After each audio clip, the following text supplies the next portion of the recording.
Hi everybody, Andronicus here again. I want you to go back in time to 1944. I want you to imagine you're in war-torn Europe. Germany will lose the war in about a year. And you stand up in Britain and say, I've got this great idea. I think we should have a fund to rebuild Europe, including our enemy Nazi Germany, and including Japan, and it should be an interest-free loan or very low interest to help rebuild. What would have been the reaction? One of two things. If I'd have said that in 1944, they would have laughed at me. They would have thought I was crazy. They would have suggested I phone a psychiatrist. Worst case, they would have thrown me in jail as a traitor, because there were still millions of people who had lost family members to the Nazi Germans, and also in Japan and the Far East. What happened? In 1948, there was something called the Marshall Plan, which was just that. Interest-free or very low-interest loans that included, in certain aspects of that, to rebuild the enemies. And remember, Japan was the only country ever in the history of warfare until now to have had 2 nuclear weapons dropped on them at Nagasaki and Hiroshima. So there was this rebuilding exercise, partly to do with the countries that had suffered, the Allies, but also against the enemies. Why have I told you this? I'll save it for a minute. Imagine you were alive in 2000 and I stood up and I said, I've got this great idea. And that is, if we are facing a huge financial problem in Europe, in the European Union, the European Central Bank, which is made up of all the central banks within the European Union, can do something called quantitative easing. So, if our economy is facing a disaster due to a pandemic or our banks are collapsing, the European Central Bank, or even the Federal Reserve of the United States, which is the equivalent of the Central Bank of America, even though it is owned by private banks, can step in and do quantitative easing. What is quantitative easing? It's a very posh way of saying print more money. Let's stop there a second. In 1920s Germany, they had rampant inflation. I know that. As a child, I was a little bit of a geek. I was a bit of a nerd. And I had a stamp collection of all the countries in the world. And I still remember German stamps from the 1920s. If you wanted to send a letter in Germany at that time, the marks, it was in the billions. There's even a story I remember, I'm not sure if it's true, where somebody had a wheelbarrow of cash at around 1928-29, absolutely piled in cash. He popped in to buy something. He came back. The wheelbarrow had been stolen, and they left the worthless cash behind.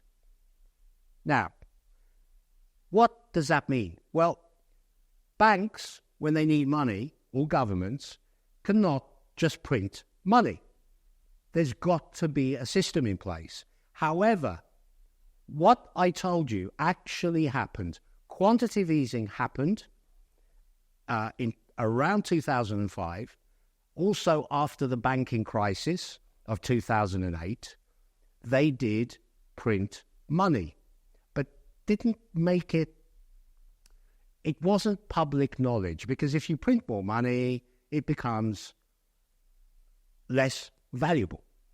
However, during the coronavirus, both the European Central Bank and the Federal Reserve printed electronically, not in a mint.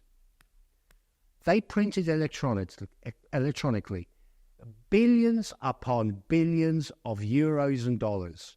In fact, the European Central Bank was printing between 80 and 90 billion euros a month to well over 1 trillion. And what did they do with that money?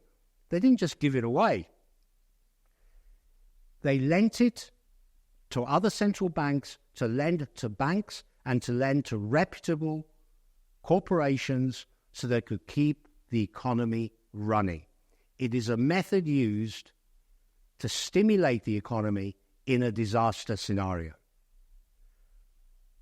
This brings me to why I've even mentioned this story, and there will be links below that explain what is the Marshall Plan that rebuilt Europe after the Second World War, including Japan, and what is quantitative easing.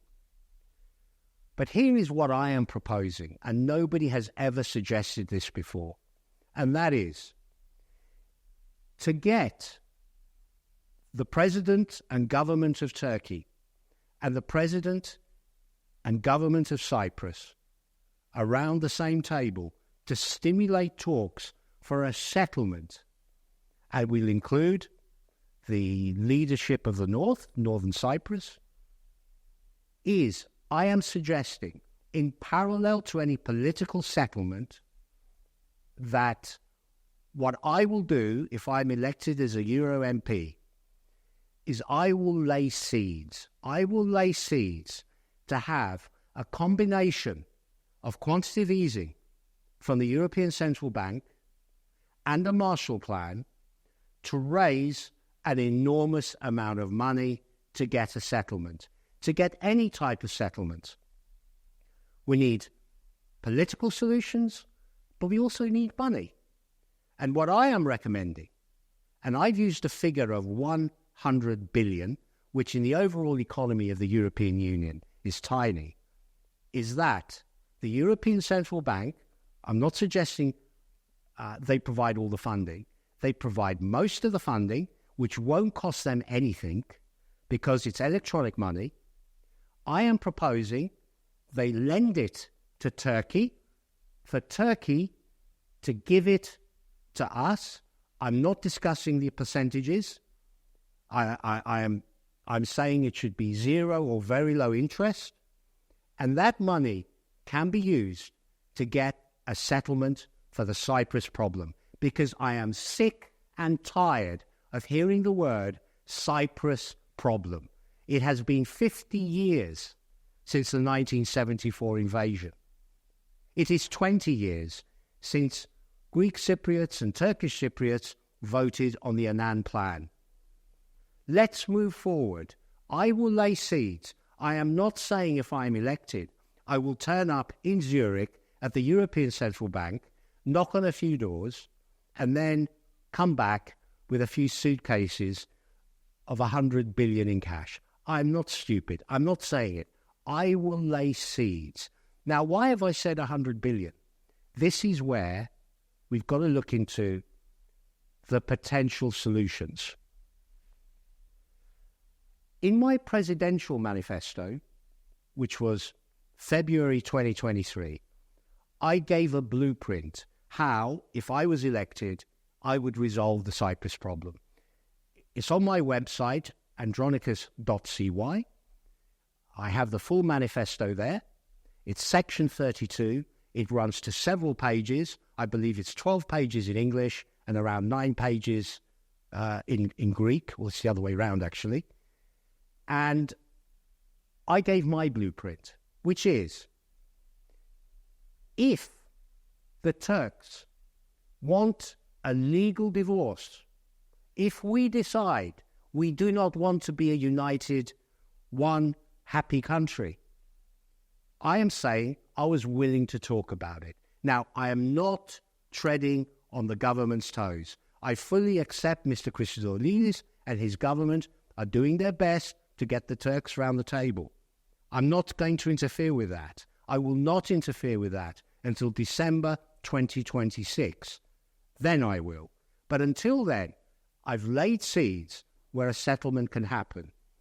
Now, if Turkey, on behalf of the north of Cyprus, want a divorce, I am suggesting that on certain conditions, which is, we want some of their water.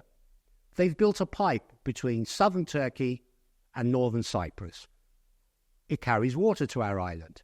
Let's build a second. They want our electricity, and they want part of the natural gas that is in the southern waters of Cyprus. I'm suggesting they can have 18.6% of it, because that was the population of the Turkish Cypriots in Greece at around the time of in Cyprus, at around 1960. That could be used to pay for a potential divorce. Because after 50 years, and here is the history, in 1960, we as a nation were born. Through an arranged marriage, we Greek Cypriots married Turkish Cypriots. We were one country. Within 2 or 3 years, we didn't share the same bedroom. There was no more romance, if that's the right word. We had separate bedrooms. In 1974, disaster struck. Our extended families got involved. It caused an invasion. I am suggesting, and I am putting it to people who are listening to this, my solution, which is anything from the small version, we don't get 100 billion, we get a few billion. The Turkish Cypriots hand back Varosi or Varosha, the fenced-off city, the area around it. Let's rebuild that city. Let's lock it down to the ground and rebuild it. It's full of asbestos. There's planes that go back to about 1974 still there. Let's knock it down, build it again, and create this beautiful garden city that we as Cypriots will be proud of.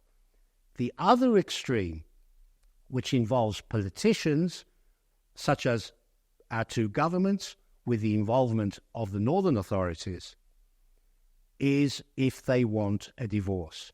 And I am saying, which goes back to the very first thing I was saying, with quantitative easing and with the European Central Bank, which is basically 36 people who run it. There's 27 member states with each of their national central banks within the EU, plus 6 people that sit on the council.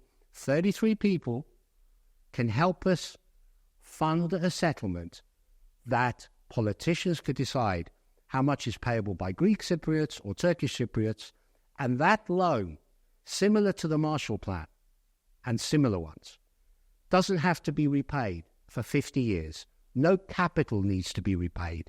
It is free money to be used for a cause which is, let's not be the only country in the EU that has a divided capital and divided country. It will be good for peace. It'll be good for Cyprus. It'll be good for EU. And we can lead the way to make this happen. So, quantitative easing, 1. 2, a type of Marshall Plan. Let's get economists, Nobel Prize winners, with brains the size of planets, to come up with an even better idea. But I am saying I will lay seeds. I have no authority if I'm elected an MEP to get involved, but I will lay seeds so that the Turkish Cypriots, the Turks, and the Greek Cypriots can start seriously talking about a solution after 50 years to the Cyprus problem, because I am sick and tired of the amount of energy that goes in to try to resolve it. I have the solution, and thank you for listening to me.